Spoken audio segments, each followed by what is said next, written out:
So here we are in another kitchen. These are oak cabinets that were installed in 1999, and I'm not going to get into whose kitchen this is, but I will say that if your picture is on the refrigerator, you're probably doing the job for free. With that said, all that I had to do here was remove the cabinets and install new ones. A little bit different than my house where I gutted the entire thing. It still definitely took a lot of work. This kitchen is much bigger than mine, probably 2 times the cabinets, and there's an island that was a little bit tricky.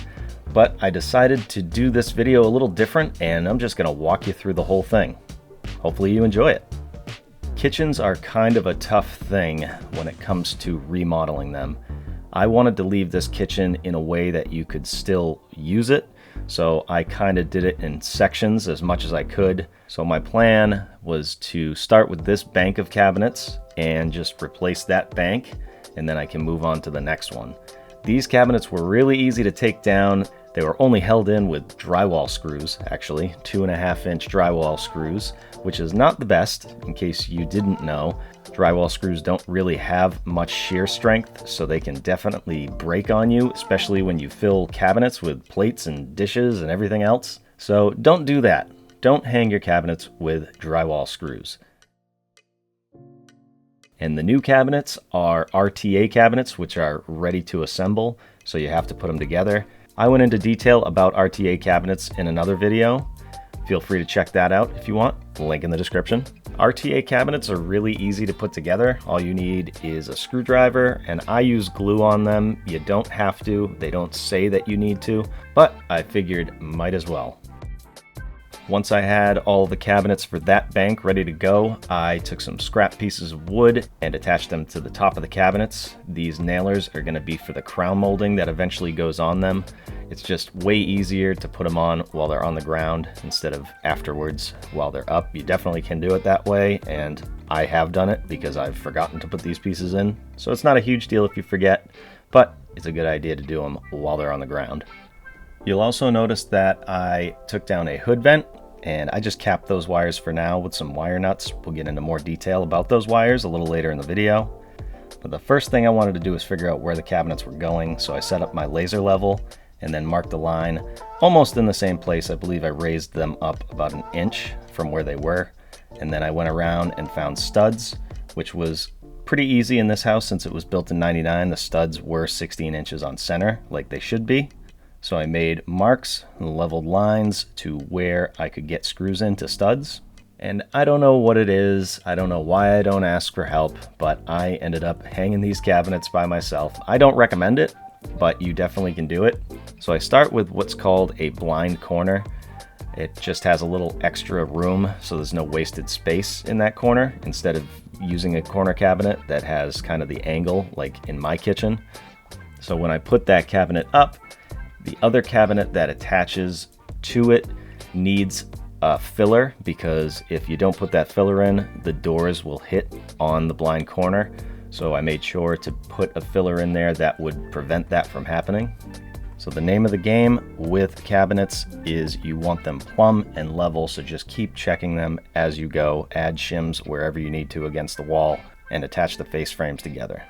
As far as the placement of the screws, I get some in underneath the cabinets, so they're a little harder to see, and then I attach screws on the inside of the cabinet all the way at the top.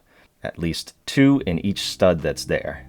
You might also notice that the cabinets are moving over a little bit, so that stove is going to be in a different position. That's totally fine. That was something that was in the design to get a little more room for some extra cabinet space. Before I jumped to the next bank of cabinets, I had the plumber come in and take care of the sink, disconnect the dishwasher, so that would be all set. And then I moved on to my next bank. Same thing, pretty simple. I used a laser level to make sure they matched the height of the other ones on the other side. Just 2, I believe, 30-inch or 36-inch wide cabinets attached together. And then I put the doors on and moved on. And this is the point where I pretty much make the kitchen unusable. For the sink and the dishwasher, definitely. I try and leave the stove there so they can use that, and then I set up like a little temporary countertop for them. But same thing with these base cabinets. They were attached with drywall screws, and the countertop was attached with drywall screws underneath. So first thing I did was take all those screws out, and then I could remove the countertops. And then some of these base cabinets just fell apart. The ones on the top I was able to put on the side of the road and have somebody pick them up, the ones that were in okay shape, but a lot of the base cabinets were not salvageable, unfortunately.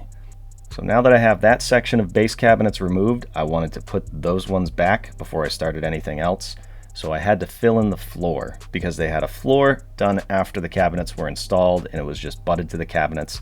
So I wanted to raise those cabinets up. There's no way I was matching that floor. This is an old Pergo floor, I believe. It's an old floating floor. So what I wanted to do was make sure that the cabinets were going to sit exactly level with that Pergo, but I didn't want to just put one sheet of plywood in there. The difference I had to make up was 3/4. So what I did was I decided to cut 1/4-inch plywood and 1/2-inch plywood.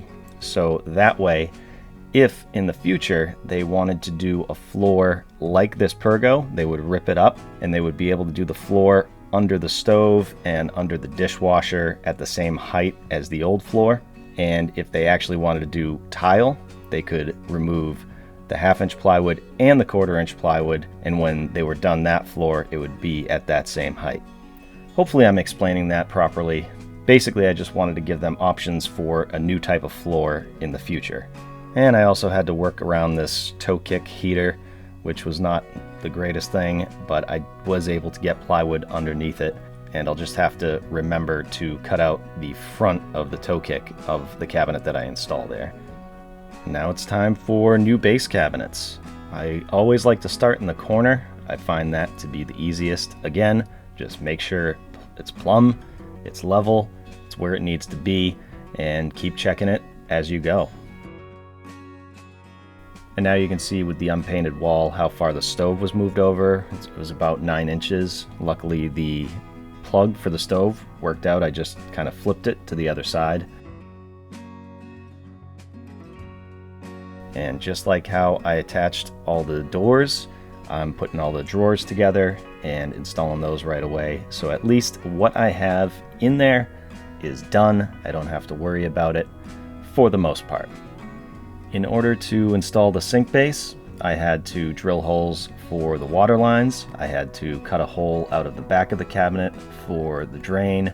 There's also a switch to that toe kick heater in the wall. And I didn't want to cut an access panel on the bottom of this cabinet to get to the toe kick heater.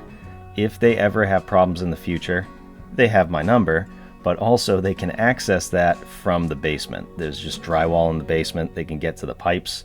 You can actually replace these from the front, from the actual toe kick, but if I had to, absolute worst case scenario, I can make a panel in the future in the base of that cabinet. I didn't want to cut a panel in there if I didn't have to. And once all that stuff is cut out, it's time to struggle by myself to try and get those pipes in. What I ended up doing was wrapping those pipes with a little bit of duct tape on the ends of them so I could grab that duct tape and kind of maneuver the pipes around to drop it into place. But I do highly recommend having somebody help you when you're installing any cabinets. Don't hurt yourself, be careful. Whenever I'm able to, I like to attach the face frame first and then attach the cabinet to the wall.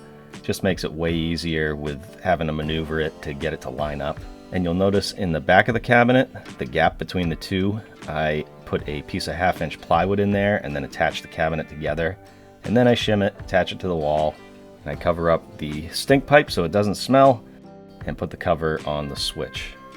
This is a two-toned kitchen, meaning the uppers are white and the bottom are like a light gray, kind of bluish color. Apparently really popular right now. I did it in my kitchen. I like the look of it. A lot of people like the look of it. That's what they wanted, so that's what they got. Then I'm attaching the last two cabinets in the set, making sure they're all plumb and level like you do, and cutting the shims, and then I just throw the dishwasher back in its place for safekeeping. The drawers are pretty simple to install. They have these plastic brackets. On this one, I had to drill holes for them because this is kind of a custom trash bin. So I had to drill holes for the plastic brackets and then attach the slides, but it's pretty straightforward. They have pre-drilled holes for the rest of them, and I just attach them with screws into the back of the cabinet, put the metal drawer slides on, and then put the drawers together. And the drawers go together. Again, I know I'm saying a lot of the E word, but they are pretty easy to put together. They have dovetail joints and just some catches that go on the front of the drawers that the drawer slides snap into. These are choice cabinets from Elite Kitchen and Bath. Same place I got my cabinets for my kitchen. They're out of Leominster, Massachusetts, so if you're local, I'll leave a link in the description over to them. They're really great. They come out, measure everything, design the kitchen, and work with you to get exactly what you want. Next up are the cabinets surrounding the refrigerator. These were a little tough to get to. I wanted to leave the refrigerator in place if I could, but you'll notice that these cabinets are really far back. They're set back quite a bit, so we ended up getting some deeper cabinets to make it a little more usable.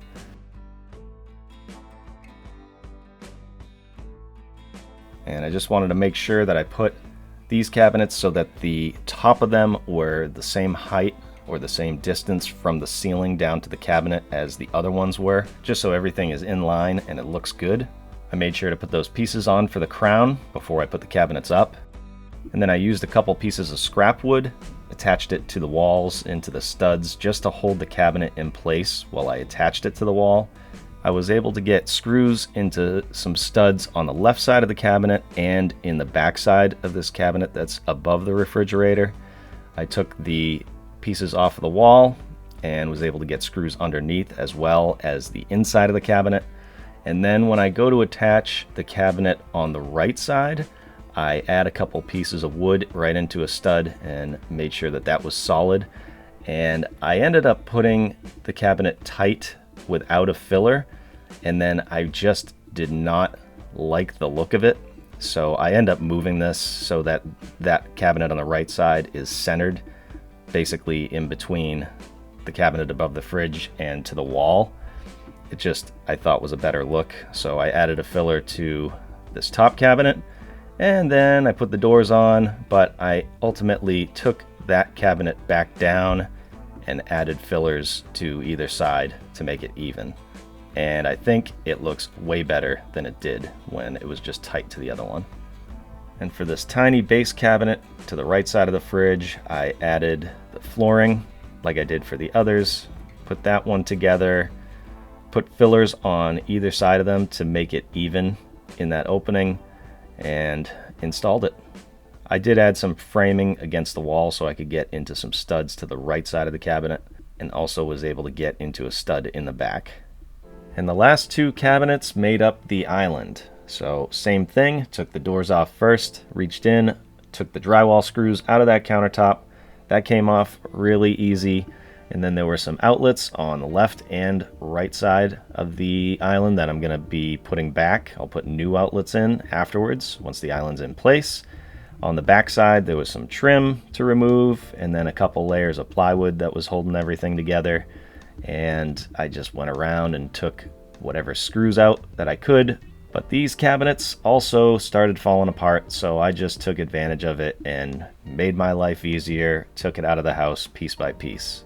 And with the island gone, you can see another toe kick heater, so I'll have to work around that and the conduit that feeds the wires for the outlets. Once I figured out where the island was going, I had to move that conduit over a little bit, so I just made a small hole just to shift that over to where I wanted these cabinets to be, because I wanted them to basically cover the floor that they had there, and I just had to shift it just about an inch. The box that the switch is in for this toe kick heater was actually screwed to the floor, so since I want to get plywood underneath that, the same way I did with the other cabinets, I had to disconnect that and take that screw out from the floor. And once that screw was out of there, I realized it'd be easier just to take that wire right out of there so I could drill a hole in the plywood instead of making a notch. So I removed that wire and I could get my 1/4 inch plywood in, got it under that toe kick heater. Same thing for the other side. I did it in pieces so that I could notch around the pipes. And then I just did my 1/2 inch plywood around the toe kick heater because the pipes did not allow me to pull that up any further. So I at least raised it a 1/4 inch, but that 1/2 inch would not go under it. This island is made up by a 30-inch base and a 36-inch base. I started with the difficult one that needed the hole for the conduit and the access panel for the toe kick heater. For the sink base, I did not make an access panel because I didn't find it necessary and I thought it would just kind of ruin the cabinet. With this one, there's drawers going in this cabinet, so you can't even see the bottom of them, and that switch is attached to the floor basically. I could have moved the switch, but there was really no place to put it, and they really don't use this toe kick heater, so I decided to put an access panel in the bottom of the cabinet, so if they decided they needed to access it or they ever have to replace it or anything, they can get to it easily by taking the drawer out of the bottom of the cabinet.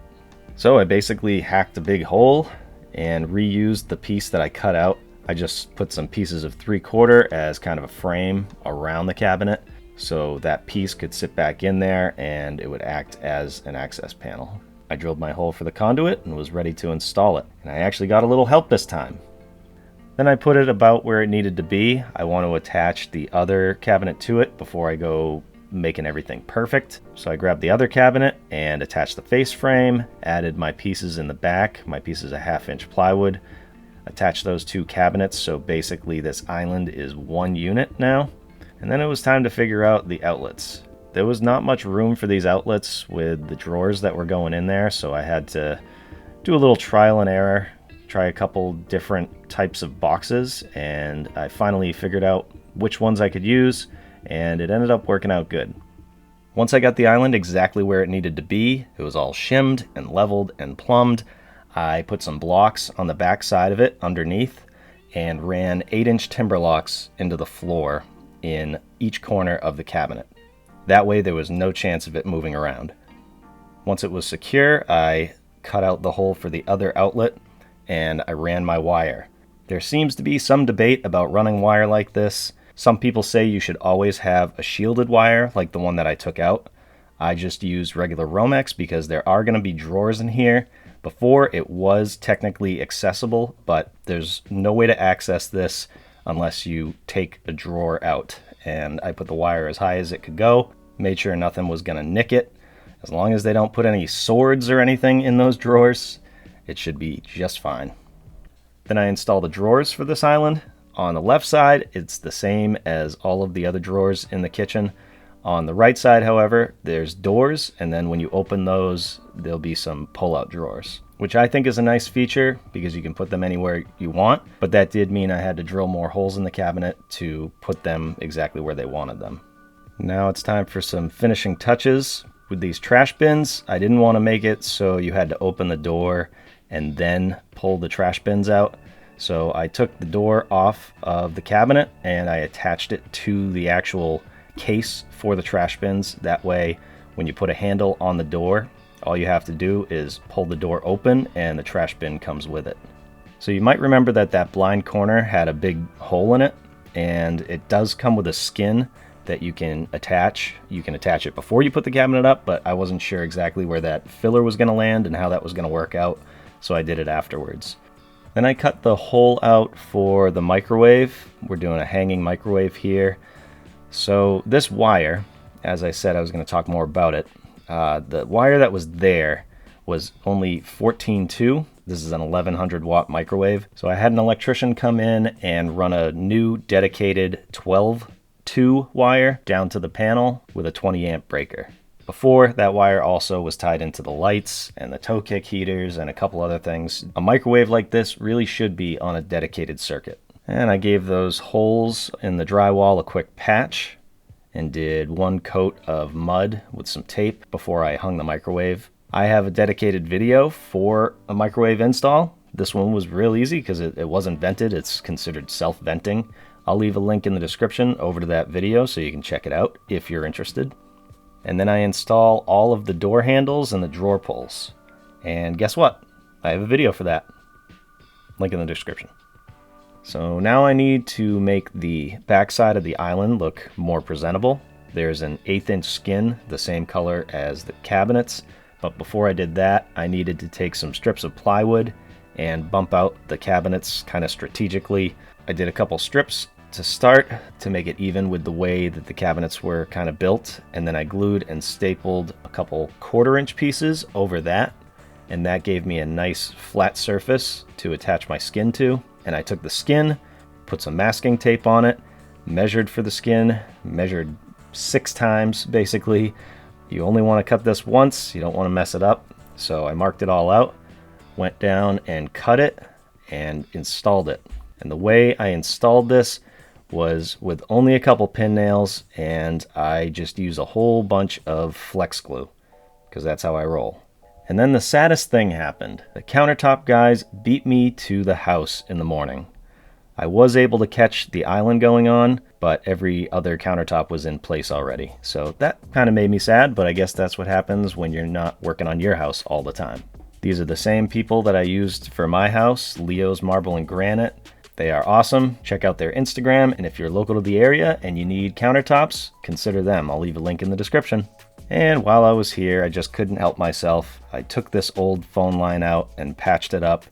It wasn't live or anything. These rarely are, and they're low voltage anyways, so I just took it out, put a patch over it, and ended up doing a couple coats of mud, so it just didn't match anything else, and they never used it.